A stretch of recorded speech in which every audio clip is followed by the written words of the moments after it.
I am Royce Wells, the founder of Arbitrage Trade Analytics and arbitragetrade.com. I'm here to show you guys today that trading can be a little bit easier than otherwise expected. Um, it happens a lot, and whether you are a swing trader, a day trader, a scalper, or a long term investor, this indicator has a lot to show you. First, I'm going to show you what I normally open up with is the S&P 500. The S&P 500, this is on the stock side, not the Forex side. It's the biggest conglomeration or an ETF that's based on the 500 biggest companies in the world. And we like to trade this guy because it's also the number one traded stock on the exchange. So people play calls, people play puts, people buy, people short. Everyone's trying to figure out what the 500 biggest companies in the world are doing. And I'm going to start with our apocalypse band. So I'm going to turn off a lot of this and turn on our apocalypse band. I'm going to turn off some of our noise, I'd call it. So that way we only see what we really want to see at the very beginning. And that simplifies the system for everybody. So I look at the arbitrage band system as sort of like a radio frequency or a radio in general. So we have five bands that you can tune into. Basically, the five bands show you basically from the most noisy to, hey, I really only care about the big picture type deal. So you tune into whichever band that you want to play, and it allows you to win. We named the Apocalypse Band because it has caught every single major correction all the way back to 1872, and it has shown, and basically that correction is anytime those candles go underneath that pink line. Well, that pink line is bound within the Apocalypse Band. It's called the Apocalypse Band once again because anytime the candles go underneath, like for example, the 2008 crash, so January 2008, the S&P 500 was trading at roughly $140 a share. And before it was all over, basically all 2008, it fell and it stopped at $66. Had you not gotten a notification for this, you would have sat through basically a good year and a half almost of down before it decided to go back up.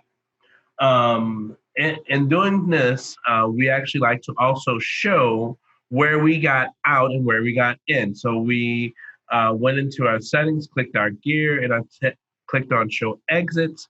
So exits, you would have gotten an alert right here with this triangle saying, okay, get out of the market. And then over here, it would have told you to get back in.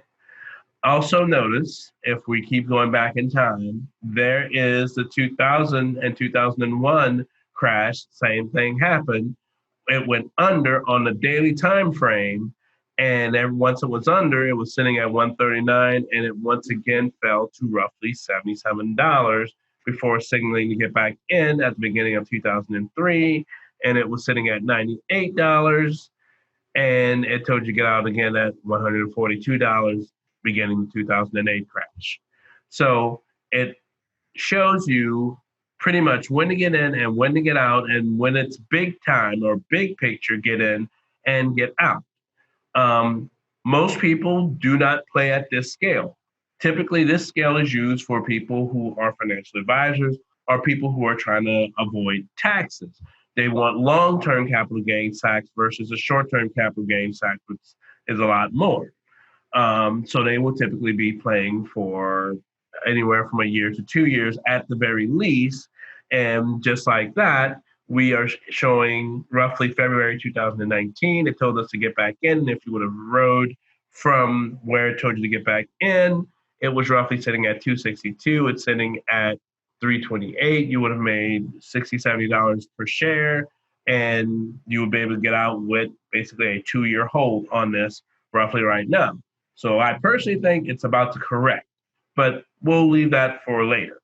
So the most important thing about this band is that pink line is bound within the band. It can never leave. Knowing that it can never leave, we consider this to be overbought and we continue this to be oversold.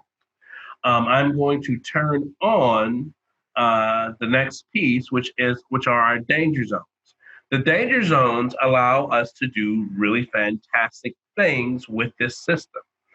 Um, the danger zones basically lets us know where that pink line is on the apocalypse band or any of the other bands. So now I'm going to go from the macro view to a micro view, and I'm going to switch to our arbitrage band. And on our arbitrage band, this is basically a 1 to 3 month trade. And basically, I say that because that's roughly how long it takes for the black line to get from the bottom of the band to the top of the band and before it decides to reverse and go the other direction. So typically, it's a 3 to 6 month trade if you're on the daily time frame and you're using the arbitrage band as your guide. So these danger zones allow us to find big trends or small trends. So this is zoomed really far in, but you basically still are able to get the rides and you see the small ins and outs. So if you need to take profit and you don't mind short-term capital gains, you can still make very good money on the daily time frame using the band over and over and over again. And I think that's 14. So we're still not current. That's the August 2015 fall. There's January of 2016's fall. I believe, yes, that's the election. Basically, what you're not seeing here is that it went out of bounds and Hillary was exonerated of whatever, and basically everything fell. And then that Monday, they said she was cleared and everything was going up. But notice that the band had been falling since September. And so all that fall was literally in preparation for the rap. So it was only a matter of time, even from small frequency to low frequency. We tried to use the bands to eliminate noise, whether it's political noise, whether it's news noise. We don't care. We just want to be there to make sure that if it's saying it's time to get in or get out, we know. This gets a little noisy. So from this, I'm a very minimalist trader. I like to have as little on my charts as possible to help me decide what I'm going to be trading. So typically, I actually turn off the deviations and just leave on my danger zones. I may even turn off the band so it's nice and clear so I can see my candles. For them, some people like to play with the different candle colors. They do help you trade if you're actually watching and you're trying to figure out where to get in or where to get out of the trade. But once again, this is all creating a little bit of noise because you have different color candles, you have lines, and you have bands and stuff that you have to learn how to use, and they're triangles. And basically, there's nomenclature that you have to get used to. But we do have an easy mode. Easy mode is what we like to call our arbitrage atlas. Because the bands start to get very, very busy and very hard for some traders to use, I'm going to turn off a few things before we actually go here because I had more things turned on. By default, these guys are turned on. So I'm going to leave it there. And by default, it's set to the RSI band. Easy mode, as I like to call it, is when we turn on the atlas in its default location, and all you care about is if it's green, you're in. If it's red, you're out. This has helped a lot of people who are having trouble and people who may mark up their charts using fractals or pivot points to see and understand the system, to better understand the system because it's just green or red. Should I be in there or should I not? And the number one question that normally I'm asked when using the bands is it too late to get in the trade? And that's why Atlas also provides little signs that let you know, hey, you might want to take profit along the way. That's what these higher highs are. Typically, when you get a higher high, the next few candles are going to be lower. Almost every single time you see a higher high, the next few candles are going to be lower. And they do show up real time, but you do have to wait for the candle to complete to make sure that it does stay because it's, once again, you're just playing with math, so we're just calculating. Some people like to do play-by-play. So, for example, I'm sitting here, I missed this green, and I'm trying to figure out where to get in. That's why these guys are on by default, but you can actually add another level of depth to your trades by turning show on high or low and show on low or high. It shows additional spots to jump in if you are once again not already in the trade. 1 second, looks like additional people are trying to join. Okay. All right. Thank you guys for joining us. I'm going to continue on where we left off. So we use Atlas to help us make the trading easier and a whole lot more bearable than having to figure out lines and moving averages and colors and even colors of candles. Some people asked me about 2 weeks ago, could I add exits to the Atlas indicator? So basically, I'm now drawing green triangles, and these green triangles are literally letting us know if you had the band on, where the band would be telling you, okay, it's safe to get in. So it turned green, and this is now creating a confirmation that it's time to get in. Notice it turns red, and then the very next candle, it shows a confirmation that yes, more down is coming. So a lot of people like this because, once again, if you're a confirmation type of trader or investor even, you like to see confirmation that you're going in the right direction. Okay? So now I'm going to add one more indicator. So I've turned off our bands. I've turned off version 7 and version 6. Version 7 has some new features that are coming probably Thursday. Typically, when I do release new additions to the systems, they come out on a Thursday night, just for future reference. So now I'm going to go to indicators. And if you have access to the system, you'll see invite-only scripts. And if you're at the novice level, you should also have access to what we call Level Pro. Level Pro, it acts like a carpentry level. In it, it basically shows whenever the band is pointing more up, so that means this whole, whether it's green or red, whether it's pointing more up, as long as we're above the line, then the slope of this guy is more positive. The instance that we figure out that the band is actually pointing and has a negative slope to it, you should see that he went under, and he also went under that green line, saying, yeah, the band is actually physically pointing more down. Some people like to use level in this way as well. So we have 5 bands that we're normally playing with.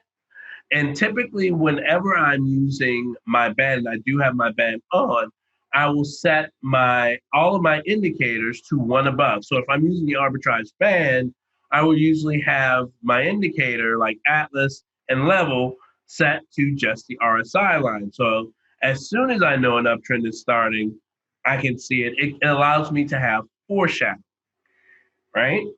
So, and there's no limit to the number of lines you can have on. My suggestion for best practices is that if you have the RSI line on, have a neighbor on. So if you're going to have RSI on, have arbitrage and compass on, so you can see both above and below. And you don't even need to have them all on, right? So for example, if you're just trying to get the higher you go up this scale, the more sensitive it is to the trend changing. So if I set this guy at money, I only care if there's money to be made. So as long as the green line's above, let me in. If ever I'm underneath, I shouldn't be in this trade. He goes back over, I'm back in. He goes back under, I'm back out. Literally, it's that simple. So as long as he stayed over, we had a nice trend to ride. As soon as it sensed that there was any down whatsoever, it said, yeah, be gone. And this is at the daily scale. So this is a very nice place to play. I do know that some people like to play more aggressively or on a shorter time frame, and we're going to help you show. I'm going to help show that as well. But first, I'm going to show you how I find out where I'm leaving the system. So this is one way I show Like if I'm in the trend, it's green. I've jumped back out. So I'm looking for a place to jump back in. I'd use the level pro at the daily, set the money. If I'm playing the daily scale to get back in, if I've already taken profit, so that way I don't have to see any down. I only see green in my account at all times. The moment I see it's under, I'm gone. Okay. I'm going to add one more indicator. The next indicator I'm going to add is our RSI. I have gone through a little painstaking effort to make this guy a little bit more usable.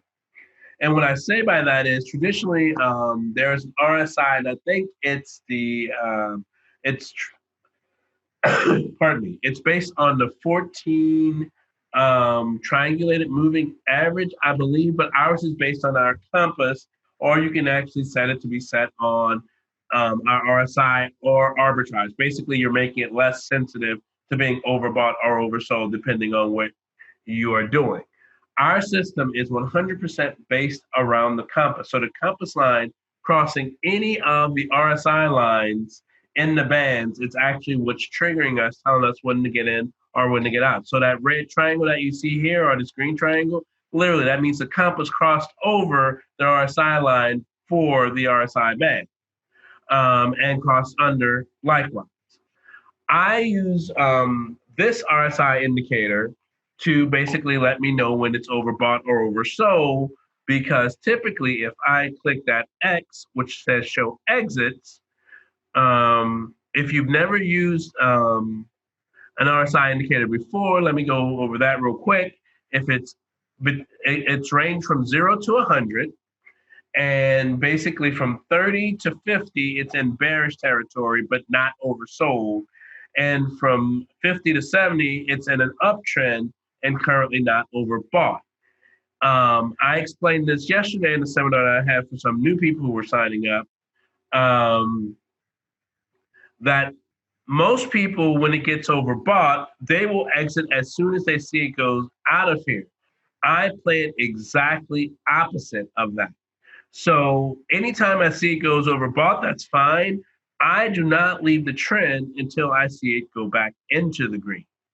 Because doing that, that moment it goes right back into the green, I am probably sitting on the highest candle.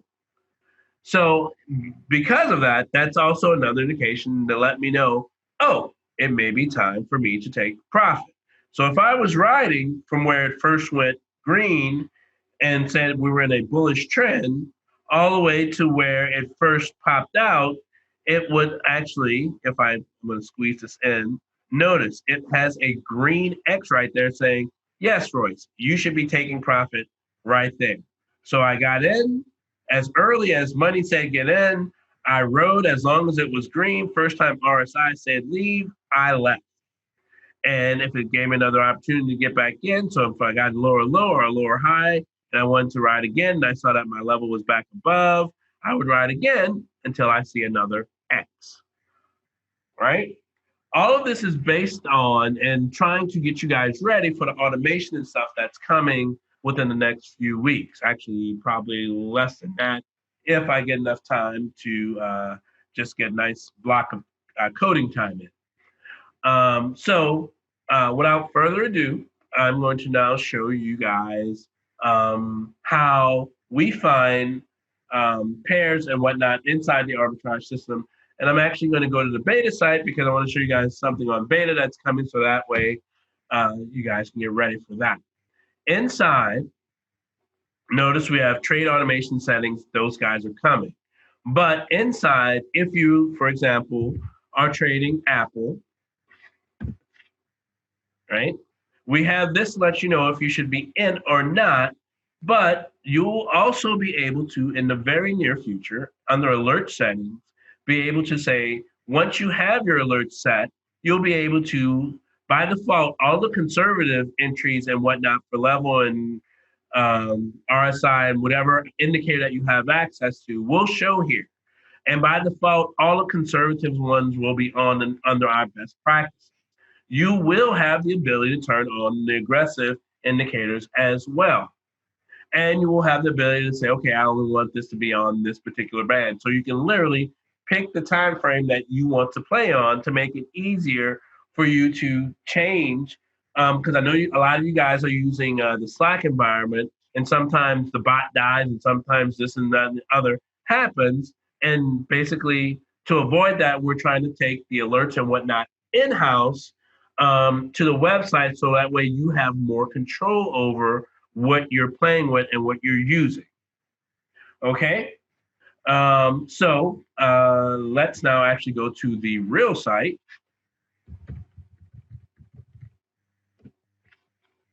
And on the real site, let me log in real quick.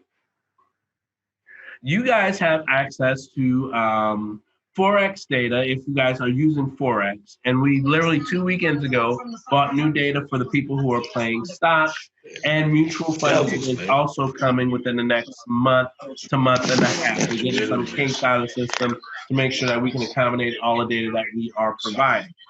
So with saying that, let's get to they killed them. We're down the hillside. Why the hillside? Away from the population. Huh? All right. I am muting everyone just in case, so that way the recording is clean. Okay. So for the Forex traders, and we added something new this past week. We actually added for you to be able to check the arbitrage band and apocalypse bands. Like, for example, you want to play, but you only want to play for maybe 1 to 2 days. And if you're trying to figure out how long that is, we have what we call our windows of opportunity. So say, for example, I want to be in a trade for 2 to 6 days, but I only want to trade, whether it's a pair, I only want to trade that pair for 2 to 6 days. So that means I'm trying to plan out where my week is going. So even if I'm in the system, I can just say, okay, this is a 2 to 6 day trade. It's suggested using the minute chart on the apocalypse band. Anytime any pops into that range, I want to know about it. So literally, it's as easy as just typing the word yes. I'm on the minute chart, and it should show you that we have 19 pairs that are set to have a 2 to 6 day run on the minute chart. So you say, okay, I'm from Missouri. Show me. We got you. So CHF, JPY, minute chart, and I'm going to change the indicator. I'm going to turn on the arbitrage band, and I'm going to turn off Atlas temporarily. So as it's loading, it's at the minute chart. We go to apocalypse band. We see that literally this trend is waiting for you, and so are 19 others currently. So AUD, CAD. So literally all you have to do is pick a pair that you want to play and say, okay, it's literally right there waiting for you. So that way you do not miss out on anything. All of these indicators for the Forex update literally at whatever frequency. Every time there's a new candle, that's when the data updates, and that's when you see if they're there or if they are not. So for example, if you're a longer term trader and you say, okay, I want to do this on the 4 hour, you can literally type yes here. And typically, I'm not a very patient person. So once I see that it's at the apocalypse band is set up and the arbitrage band is set up, EUR, SGD, EUR, SGD, turn it there, go to the 4 hour chart. It saves me so much time because I don't have to think about the trade. Literally, all I have to do is add it to my watch list, and I see that on the 4 hour, just like it said, we're sitting at the bottom. We're sitting at the bottom. I can literally grab from at 149 all the way up to 157. So that's over 100 pips, and that's literally just getting to the pink line. So whether you're a long-term trader or a short-term trader, or you want to use a lot of leverage or a little leverage, the arbitrage band system has a lot coming, and that's available for you. Okay. Another way that we play this, so I'm going to switch over to the stock side. On the stock side, I know a lot of people are real big fans of the intraday filter because it shows the S&P 500. And say, for example, I'm trying to find something to play next week. So Monday of next week. If I see this, this is based on the 15-minute chart. This, pardon me, this filter has all of the S&P 500. So if I type anything above $15, there's going to be roughly 500 stocks here, and that's once again playing with S&P 500. And if I'm once again looking for, okay, it's set up at the biggest band and the smallest band on the 15-minute. Okay, maybe not any right now, but this changes every 15 minutes. And if I want to play shorter term, I literally just type yes, and it shows me, okay, even gold is set up. Oh, I'm sorry, that's silver. Silver is set up, and even the Forex. There are Forex pairs in this chart as well, but primarily all of them are moving to here. So when we first started, I had them all mixed, and people asked them to be separated, so I have separated them, and I'm continuing to separate them out. Right? But you can see in your price range from $15 and above, you can play that.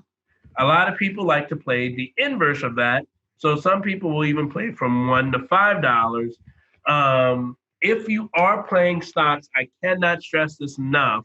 Your biggest movement, since you don't have leverage, and I don't suggest playing options, is to have your multiplier work for you. Meaning, if I have $5,000 and I'm playing in the system, I will try to buy I would rather buy 500 shares of a $1 stock as opposed to 100 shares of a $5 stock. Because if I buy 500 shares of a $1 stock and it moves a penny, I just made $5. As opposed to if I bought 100 shares of a $5 stock, it moves a penny, I made $1. So I'm trying to make my money as quickly and as fast as possible. So I like to play stocks that will allow me to move my money and make as much money for as little amount of time as I can be in the stock. So that way for example, so that way I make the most money. So over the last 3 weeks, I have used $18,000 playing just stocks to make me an additional $23,000. And I did that literally by just playing stocks in that range. So I will buy, for example, 3,000 shares of a $6 stock, and I'm going to show you me doing exactly that. And I'm going to go to the 15-minute chart, and I'm going to go to the Apocalypse Band. And here's my entry roughly at $6. There's my entry roughly at $8.20. So literally $2, I made $6,000 from here to here, and then I was gone. And by the way, that span was from the 16th until the 17th. So that was 1 day of trading. I turned 18 grand into 24 grand, and then I was gone.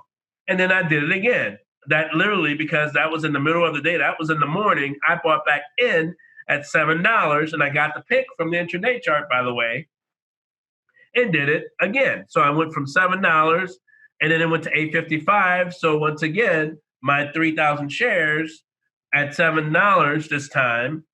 So I had 21K in, and I basically jumped out at $8.55. That means I made another 3K. So there's 6, there's 9K, and I have a 50% return on my money, and I did that in a span of 2 to 3 days. I like using multipliers to magnify my money when I am playing in this type of price range. So let's see if we can find any ones that we can play this week. All right, so we have a couple of them that are set up and that are in here. Let's look at TLSA, not to be confused with Tesla, and see if it's ready to be played. Intraday chart, TSLA, let me make sure that, okay, and I am on production. Okay, we'll try another one, FL.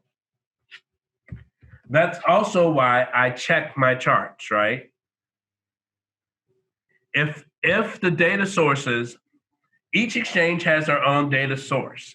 And when we're looking at these guys, I like to make sure that if it says that it's here, I go verify that it's there. Because you can see that my data is coming from the New York Stock Exchange. Some of you guys have batch data. Some of you guys have different data. So it all depends on where your data is as to how often things update to let us know. Let me see, make sure it's FL. No, it's FI. It's FI on the 15 and 10. Yes. There we go. All right. So being able to read also is fundamental. So notice we have a triangle saying, yes, go ahead and get in. It's sitting at 383. We're looking for 484. 441 at the very least. So that looks like a very viable play on the stock side for Monday. It's already even saying, I don't even have to add to my watch list. The very last candle said go buy. Right? And I think that was Greg that chimed in. He was looking at the 10-minute chart. Yes, it's already not even on the 15-minute. So even on the 10-minute, it's coiled very nicely and should be a very nice play. Typically, when I'm setting my targets, because people have asked me that as well, they're like, where do you set your targets?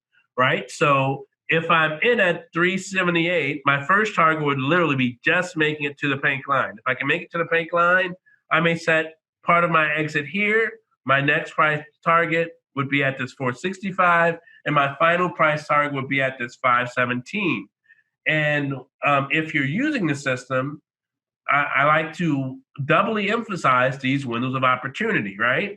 So if I'm on the 15-minute chart, I'm expecting to make it to the top of this band within a 15-day window. So I am willing to tie up, for example, he's at 385. If I bought 3,000 shares, that would tie up roughly 12K of my money. And if everything goes well, that 12K, if it made it all the way up to the 515, should be roughly, I should make $3,000 on this trade. Is that enough for me to tie up that much money for that amount of time? Yes. And even if it only goes partial and I only make it to the middle, okay, I made $2,400 in that same time. Okay, I was only in there for half the time. I'm even okay with that because once again, it's just making money. We're just trying to make something and have something to show for the time that we spent in the trade over the course of the week. All right. Greg, I'm going to let you, if you don't mind, and if you want me to show one of the ones that do you have a favorite this week that you'd like to show in here? I don't have a favorite yet. I've got a list together, but I've got a bit of a different play. You can show them on a shorter time frame. Okay. Bring up a XOG or TUP on the arbitrage band. TUP. All right, I'm going to try that one. All right. So that's on the 10-minute, and where you at? 5-minute, 3-minute?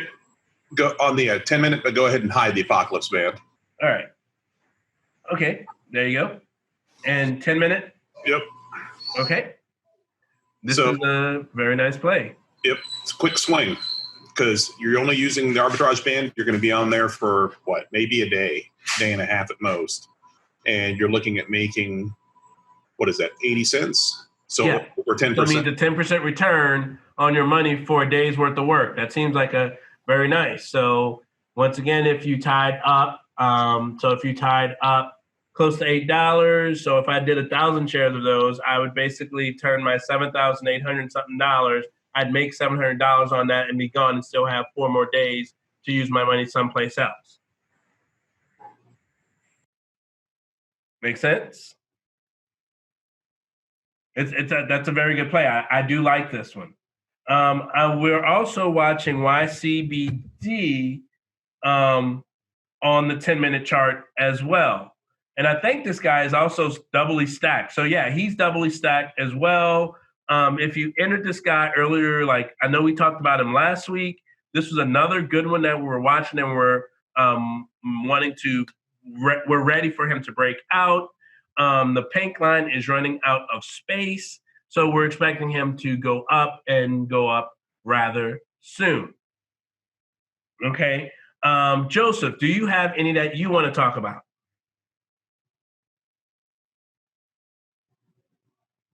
Sorry, I was muted there. I love the YCBD, but I also, can we pull up ACST? ACST? Yeah, I believe that's the 5 or the 10-minute chart off the top of my head. Check the 5-minute. 10 minutes setting up, but I think the 5-minute, it's already deflected if you look there off the pulse. Yes, I see. And what he's talking about, guys, if you don't see that, hold on. I'm going to zoom real in. And basically, we see that basically the pink line crashed into the side of the band and then deflected off of it. So you literally have like a 45-degree plus turn. And so basically, the math is saying you can't go down anymore. You have to do something else. And what I really like about this one is the margins. Anytime you go into any trade, it's a risk, but we're trying to eliminate that risk or at least improve our risk versus reward. So look at the mean is at $1.10 right there. And the stock's right now at like 65, 70 cents. That's some nice margins. So basically for the same thing. So if I tied up $6,000 worth on this, right? So that means at that point, I bought like 10,000 shares, right? If he went from 66 cents all the way up to $1.10, I just turned 6K into almost 11K, right? So those are very nice margins. And basically, if I'm just playing with a pot of like 18K, that's almost a no-brainer. Buy it, get to the 110, and that's at the very least. If it makes it up to 173, I'm just cackling because at that point I turned 6K into 17K, right? So that is a very good pick. It's also set up on the 15 really well too. Yes. And so once again, if you're playing this guy and you're basically seeing this, even if this was a 4X pair, right? So literally, because he's sitting all the way down here first, because the pink line is not in the danger zone, we look at the top of the Royce, danger zone. Would you turn on your extended data? Oh, there you go. That does matter because if you are playing stocks, the source matters. So BATS data or the COB BATS data doesn't necessarily give you all the data, but if you go to the official source, I think it's like $2 a month on TradingView to get the official NASDAQ, Amex, and New York Stock Exchange. But turn that on, you do see with all the data that, he's ready to deflect. Okay. Yeah. Royce, this is Joseph. I wanted to say one thing about that. The BATS data is definitely not bad. It's not as good from what I've noticed. I was still making good funds and good money with arbitrage, good margins, but adding $2 to a couple of those markets, I think I have 4 total real time turned on. Yeah. And it just makes all the difference, especially when you're playing on those shorter time frames. Oh, absolutely. Because you have all the data. The more data, the better. All right. Seneca, I'm going to pass the floor to you since you're the 4X guy. Do you have any 4X picks that you're hunting this upcoming week? I actually did not. I was just kind of enjoying the day, but no worries. I really did not have. Oh, maybe I'm lying to you. Well, you're going to let me, default to. I love GJ, so. Yeah, and there was some on the hour chart that I was looking at. So look like we might get some down on GJ on the hourly chart. Let me actually turn off that. And on the hourly chart, looks like he's about to go down. Yes. So, the last candle of the day on Friday said, we went far enough under. So maybe when we first open up in a couple of hours, we're going to see some down on GJ. I know, we'll stop that. Cancel. I know Marcus likes some GN, and I'm picking on the British pound right now because literally this Friday Brexit commences, so they're literally going to be leaving the EU this Friday. I'm not sure if it's in the morning or after hours, so we should see a lot of traffic going on with all of the Gs this week, right? So on the hourly chart, GN has been basically going up and going down. It's longer term, it's an uptrend. If we turned on the shorter term and just using the arbitrage band, we had the ability to ride it up and write it down the latter part of the week. So the first part of the week, we wrote it up. Second part of the week, we wrote it down. Not hard at all, right? And that's why I really like playing with level and money to basically, I like less noise. So I would probably had it set right here, and you can see, playing it this way. This is typically how I have mine set, truth be told. I'm set at the compass. If I'm playing on the hourly time frame, I'm using the arbitrage band. I have my compass, and typically sometimes my RSI on, so that way I'm even maintaining best practices. I see both of these guys go under, I'm leaving, but typically if I'm trying to take profit, I'm always taking profit as soon as the compass is underneath, and this is double confirmation. I shouldn't be here because both of them are now underneath that level. Also, I saw my RSI go red, so that should have been another indication. I shouldn't even have to wait for that guy to go red to let me know it was time to go. Triple, likewise, if I was looking for an exit, once again, I like using my RSI, set the compass, saying, oh, that was my top, get out, right? So I'm going to stress a little bit more. I'm actually going to touch on one more thing. Because I'm a price player, meaning I like to play things that are within a certain price range, and I like to stay within that range. For example, so if I'm playing stocks, because typically I'm playing with about 18K, because I have about 25K in a cash account. I have about that in my Owanda account as well. So I like to play in that range. So like, for example, I'm going to play between a $5 to maybe even $8 range, right? I will use the almanac to say, okay, for the month of January, show me the ones, because I'm also a price payer, to tell you to buy low, but they don't necessarily tell you where low is. This guy started the month at 755, and now he's 47% lower than that. So if I typed in GLAC,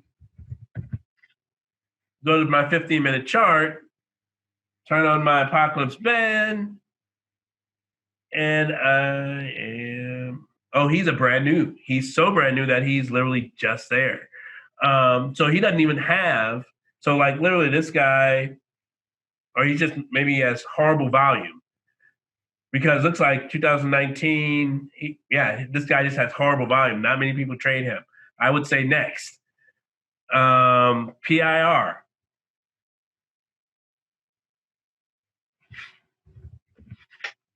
Right? Once again, and this guy actually might be on one of either Joseph's list or Greg's list. He's on I've seen this. I've got him for the 15. Okay, yeah. So, yeah, this guy's setting up for a trade. He looks like he's ready. So I literally use my almanac and almanac under analytics, and I use filter by price to find stuff within my price range, so I can get them deeply discounted. Starting January, he was 665. He's 356. I would love to see him get back to 665. That means I've almost doubled my money. I'm calling that winning. Right? All right. So now I'm going to open up the floor to everybody. Does anyone have any questions that they have? Okay, I have a question. I'm trying to get in. Okay, okay.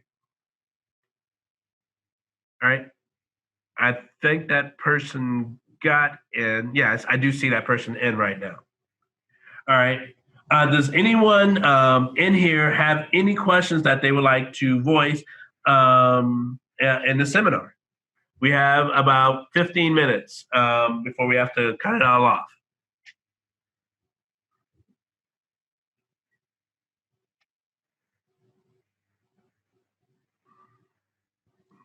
Hey, Royce. Yes. So, Seneca, Hey, I Seneca. guess one of you discussed and you went over settings for level and RSI, and Yes. I'm hoping that most people are playing around with it. And I heard you say that you truth be told, use that as a compass and things of that sort. So when they're using, right, let's say two bands, let's say you use the arbitrage and the apocalypse. Yes. Okay. And price does get from, I think one of the stocks you were at, I don't remember which one it was, JMI or something like that. Yeah. Either way, when it actually gets to the RSI or the apocalypse, right? So like right here, what settings am I going to have it at once it gets to that point for confirmation? Can you still use the same as the compass and things of that sort? You get what I'm asking? So with the level or with the right level, or let's just take a level, right? So for example, same rules apply. So basically, if I think I'm understanding you right, I'm going to turn off some stuff because there's a lot of lines here, just to clear things up, right? Because we have two bands on. Typically, if I have both bands on, not sure if you guys knew you can do this or not, but you can. Typically, I will turn off like almost everything for the second band just to have it there, but not have it, have too much on for it, right? So I have it on and I have this set and I'm zooming way in. So I'm trying to see what's going on because typically we're somewhere like this and we can't see what's going to happen next. Like, so we're sitting right here roughly, right? And we see that this pink line is sitting at the very top. And you're like, I don't think I want to take this trade. But level is saying, yeah, we're all above. And he's not saying that we're overbought. So yeah, this becomes a viable trade.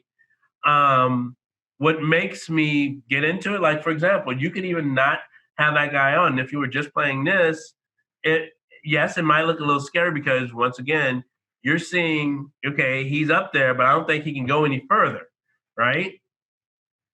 The trick is, in my opinion, the bigger trend always wins, right? So if I'm looking at the 15 minutes, I'm trying to decide if I want to take this trade or not.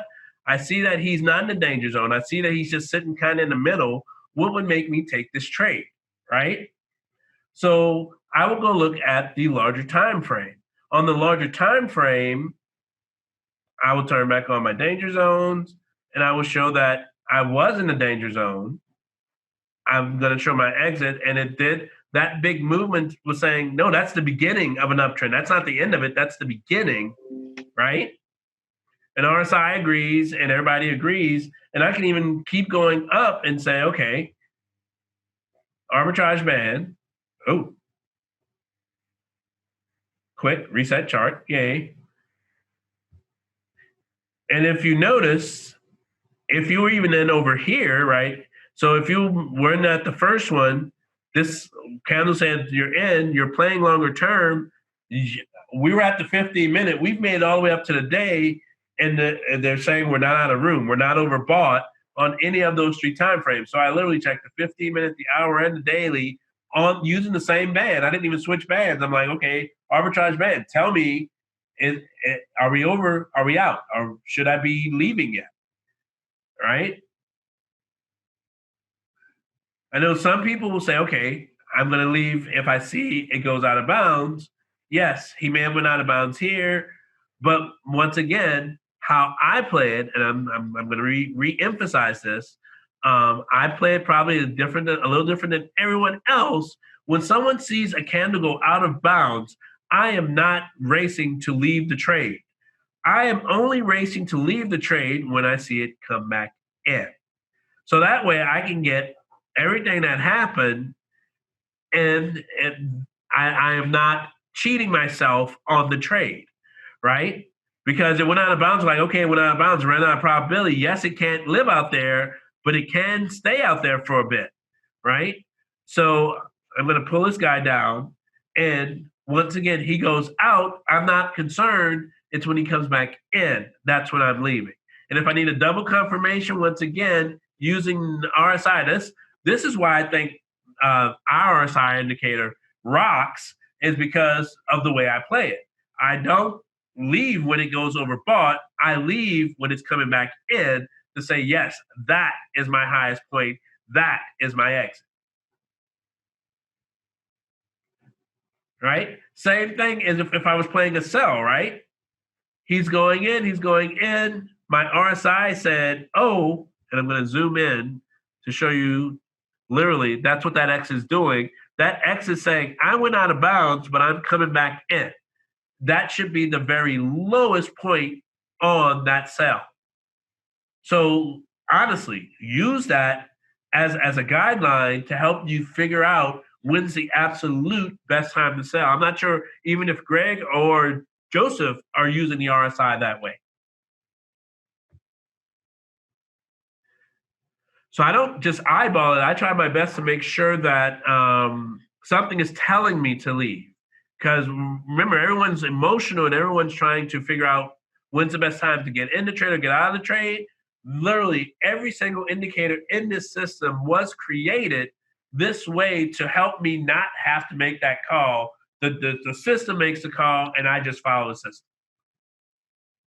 Does that answer your question, Seneca? That did, brother. So, and it's just to help people visualize, because I believe it might have been, what was it? Is it AQST? Is that the pair you were on earlier? I'm sorry, say it again. Was it AQST that you were on earlier? I think it was AGST. Joseph? ACST. Say it one more time. ACST. ACST. Yeah, AQST has about a 20% margin jump chance, or maybe a little more, and ACST has 100% or more. But yeah, so bring back up the Apocalypse band as well. So, all right. Yeah. So, right. So I'm looking for confirmation. Right. This is one of the biggest things. And I always hear Greg talk about it. Confirm, make sure. Don't just jump into it. With stocks, it's a little bit different because you guys set limits and things of that sort. But not ready yet, right? Well, no, it's already said go. Oh, yeah, it's already said go. It's already said go. And RSI is just shy of saying go. So once it gets to the RSI line of the Apocalypse band, do you have to change settings? No, you do not have to change setting. No, typically, I only mute the arbitrage band after I'm over that pink line. Because after I'm over that pink line, the pink line should hold it. Yeah, and another thing, while keeping that chart on, Royce, can you turn on the novice band at the same time? So you want the novice band on instead of the arbitrage band? Actually, at the same time. Okay, so this is what I'm going to do. So I'm going to turn on the novice band. Well, are you trying to? Okay. Well, you can just do it separately. I wanted everybody to see it at the same time, but you can turn it separately if you want. No, I got it. I was going to turn on the Atlas and set it to arbitrage, but I'll turn on just a novice. So that way it's exactly, so you see, I think, the lines. All right. You see how small it is? Go back and now turn on you can zoom back out. Okay. I wanted to keep them both on. I wanted to show, hit a reset on the chart. Because the point was I wasn't looking just at that band. I wanted you to show Seneca a little more confirmation when you're talking about confirmation. So Royce, turn back on the arbitrage or the Apocalypse, sorry. And now, do you see how small that is? Now switch your novice band to the intermediate. All right. So you don't have to turn. I keep all 5 bands on at the same time and then turn them off when I want. See, that one's coiling still, and then go to the advanced. But it's if you look at it, he's literally scaling through every single one of the smaller bands, and you see they're all at the bottom. They're all and that advanced is already deflected. If you go back, so Seneca, that's another way I look, and it's coiling, which is really nice, and that's on the 15. I'm already starting to play this on the 5 and 10 minute, and it's nice to have these other indicators like Royce was showing. There are multiple more ups than down, and it's already in the lower danger zone on the 15. That's just that extra profit support, but I'm kind of playing on the 5 and 10 minute. I got you. And so here's that way you have basically all these areas and levels of support. They're there, and they're supporting you from different time frames and saying, yeah, we're not falling below this once we actually have met that threshold. And we're expecting to go up and hold those lines above there.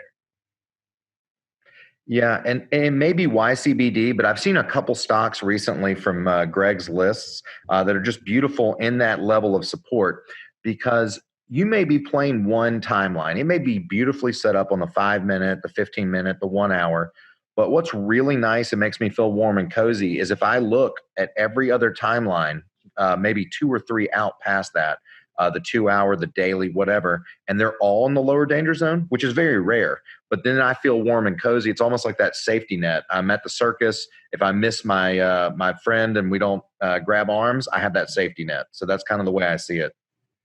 Gotcha. Yeah. So I think one of the biggest challenges for people to get into stocks, and Royce talked about it at the beginning, was knowing how many shares with what type of money, what size deposit you have. If you have 5,000, I know he always talks about 500, shares of a dollar stock. And I think that's what kind of, I won't say scares people, but it deters them because it's totally different, right? We, in the Forex world, kind of go over things a little bit. Lot sizes are different, right? You can kind of calculate it. With shares, it's a little challenging. Not for me anymore, because now I understand, but I know for some people it is. And it looks a little different with the bands because you're looking for that lowest point that you can get to. Yes. And the system is designed to try to find that lowest point of support. So basically, if you accept the fact that the lines can't leave the band, that's what's literally, these candles are, so if we turn off everything, these candles, because we know that this pink line can't leave, these candles are literally being drawn as this line is being drawn down to the edge of the band. So these candles have to meet that line eventually again. They may get spread out far apart, and all the system is trying to do is mathematically prove that the candles will come back and touch that line, right? And this is true with any moving average. It can go away from it. It has to come back to it, right? So Jason asks, could we go over maybe shortly for the new people exactly what all this is? Because some of this is very new to someone who's never seen any of this. So if you're trading stocks, or if you're trying to learn how to trade stocks, you just like you have lot sizes and leverage and Forex, basically the only multiplier that you get is how many shares that you can buy of stock. So for example, I save 500 shares of a $1 stock. It's not scary because basically the stock is $1. There's nothing to get you out. The stock won't necessarily delist or anything. It's over $1. If it's over $1, basically all you're doing is fighting the clock. Is how long do you want to tie up your money in the investment? You can't blow your account. The only way you blow your account is if the company goes out of business. So that makes it a little bit easier to swallow than Forex rather. So it allows you to say, okay, I'm going to tie up, if I have $5,000, I will buy 10 $1 stocks, and I'll buy 500 shares. So that basically means no matter what moves, I'm always going to make $5 regardless of when where it moves. So if it goes from $1 to $1.10, I just made $50 because every time it moved a penny, I made $5. So I will take a 10-cent move on $1 stock to make $50. If all of them do that, then I just made $500, and now all the market did was move 10 different stocks that same way. There's nothing to even stop you from saying, okay, I have $10,000. I want to play $5,000 on this $1 stock, buy 5,000 or buy 500. Buy 5,000 shares of this $1 stock. It moves 10 cents. I just made $500 because I literally have that many shares. The power of trading stocks is you literally are controlling that much money. And every time one moves, they all move. So one share, 5,000 shares, one penny, $500. So if I have 5,000 shares of $1 stock, because I have 5,000 shares, literally, I think every single penny is $50. So it moves 10 cents. That's $500 that you would make. Does that make sense, Jason? Yes, sir, it does. I appreciate you going into detail about that. What I was basically asking, because I have a guest here, she doesn't know anything about any of this. Okay. So I was just wondering if you could. I know there's videos and stuff, but if you could just quickly, because I know time is short. What exactly is all of this on the chart that you have here? For her, if you wouldn't mind. So with the lines or the system itself, everything. or which? What is all of this? Everything. You know what? It's as quickly as you can. I mean, I know you can't get into all of that. You know, with whatever time we have left. But what is all? Yeah, of I think I actually covered it at the beginning of the video, like what the line is and all that, right? Yeah, we wasn't here because the link didn't work, so we had to use the ID and all of that. So okay, fair enough. So basically, we're just using math and we're just using physics and we're just trying to prove that basically you can't break the math with this system. A lot of people use simple moving averages. A lot of people use all types of different things to figure out what's going to happen with the stock. We only use literally the action and the momentum of the candles. And we have a train heading here at the office right now, so it might be a little loud.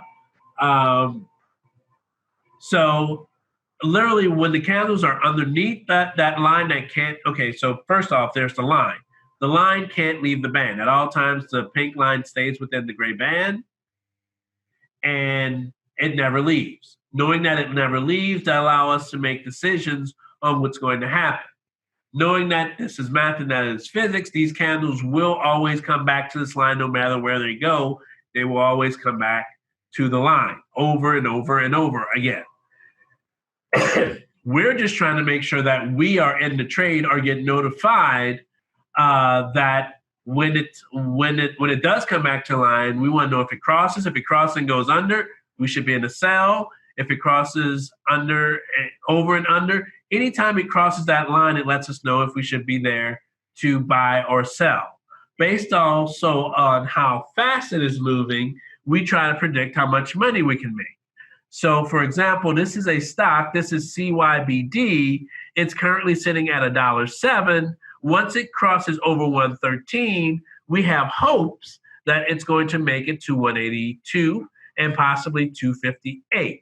And we basically want to monopolize on this opportunity as much as possible. So, for example, if I have 1,000 shares, which means I have $1,000 and $1,070 tied up in this trade, if it makes it to $1.82, that means my $1,000 just turned into $1,800 and $1,820, or possibly because I have 1,000 shares, if it gets to 258, it then becomes $2,580.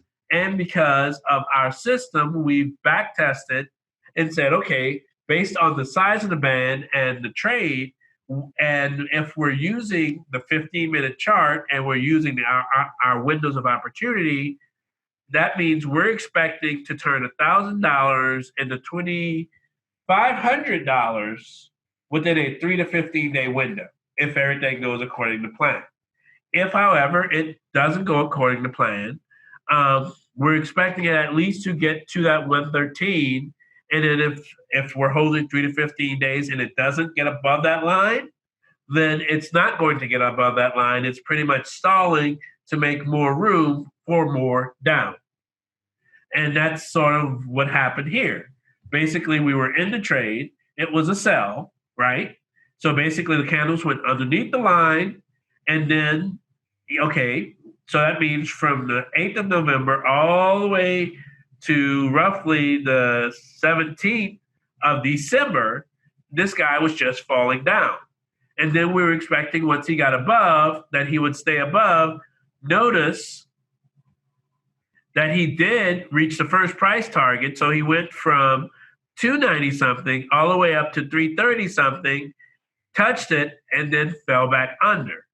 And then he tried again to hold the line. Once again, could not hold the line. But once again, time was ticking. So from the 18th all the way to the 23rd, he did not get back over. And finally, he went back under. And that allowed another 15 or so day downtrend to start. So we're just trying to stay within our windows of opportunity and make profit. We don't care which way it's going. We just want to make sure that we're always on the right side of that line. Does that make sense, Jason? Is that a good explanation? Yes, sir. I appreciate your time. Thank you. All right, no problem. All right, anybody else before we wrap it up? Royce, can I say one thing real quick? This is Joseph. Okay, yeah, go ahead. For those new people, I have people that have just gotten started that have never traded before. They started with $30. They're up to $72. They're super excited. Yeah, it may not be a lot, but it's to dip your toe in the water. Highly recommend paper trading as you learn any new system. Say, oh, what if I put $50 in or $1,000 in, and start practicing. But I think the real power behind arbitrage, the quick and dirty of it, is two things: strategy and community. Community, we have the Facebook group, we got the Slack chats, it's only growing.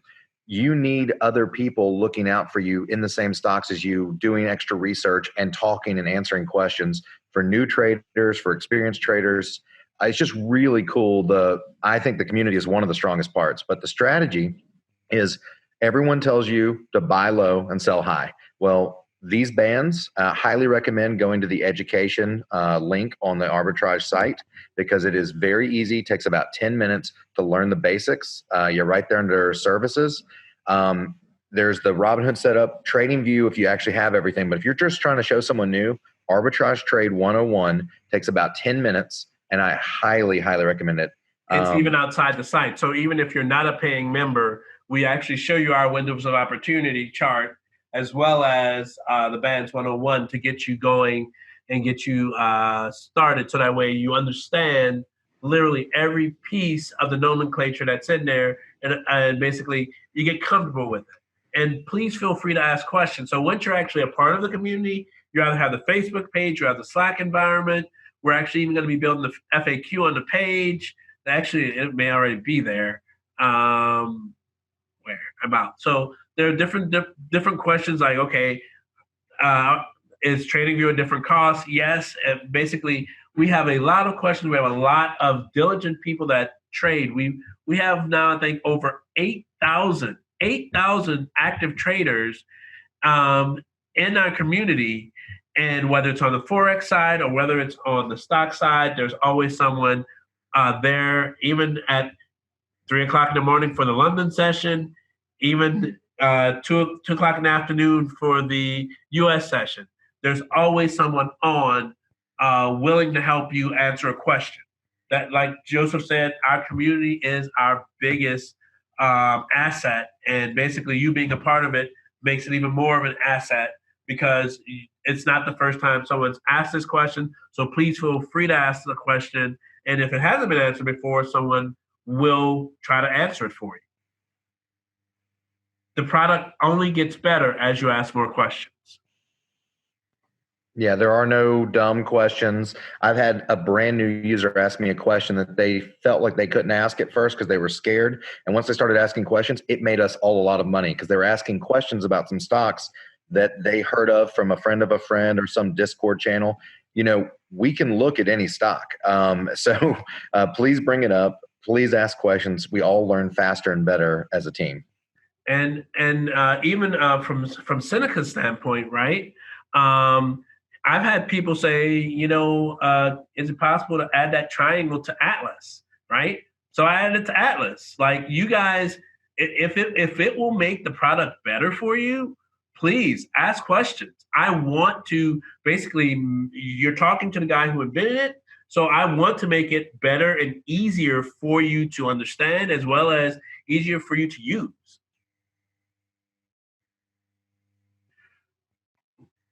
Okay. So, all right, we got 2 minutes and we're going to get kicked out. So anyone else have any questions before we wrap this all up? I have, it's Joseph again. Sorry, you got me on a roll. Last thing on those dollar stocks and those under ones that Seneca was saying some people might feel uncomfortable about. There's also on the daily filter on the website, there is an SEC compliance area where you can basically see how long a stock has been under the dollar and has it been, enough time where they've kicked off that SEC filter. Compliance search right there. That is one of those things. If I look at a stock, Royce, pull up ACST on the stock on the left. Put the compliance. All right. And so when I'm looking at getting at a stock that looks really nice, well, it was pulling up. Oh, no. I know what's going on. It's in the middle of the daily run. Okay. Well, just to show everybody, I think it's less than 10 days right now. So normally when a stock goes out of compliance within the first 30 days, they really try to get back, or if it's that last 30 days at the 180 mark. But I start feeling a little worried if it's at like 170 days. Obviously, they might get delisted if they don't get an extension. But when it's only a few days out and they've been at over $1 for a while, I know it's more likely that they will boost back up and get those numbers that we're seeing on the charts, and less likely that they're going to do a reverse split because they're not being rushed yet. So there are things, and we talk about that in our community. When you get in there, you can ask all those questions. Yep. And for example, if you see anybody over 180, you couldn't pay me to trade that stock because literally any minute they could be delisted. Yeah, I actually did 3 of those one time, Royce, $5 each, just as a fun money.